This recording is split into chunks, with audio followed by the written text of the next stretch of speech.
ঋষভ পান্ত সাহসী, innovative match winner, কিন্তু সবকিছু ছাপিয়ে পান্ত একটা ক্যারেক্টার।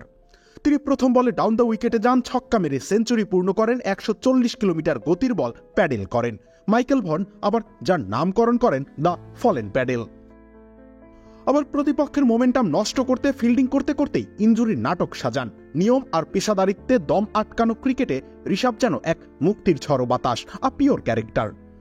ঋষভের ক্যারেক্টারের আরেকটা ঝলক দেখা গেল ইংল্যান্ড ইন্ডিয়া টেস্ট সিরিজের প্রথম ম্যাচে।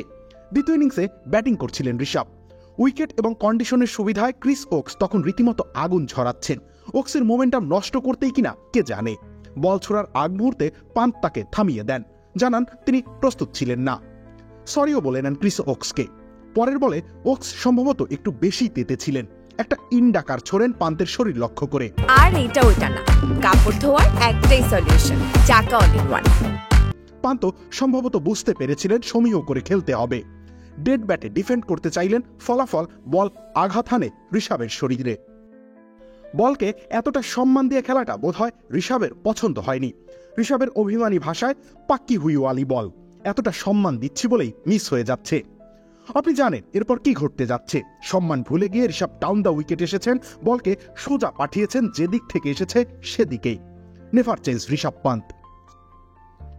রবিউল ইসলাম রনি, খেলা ৭১।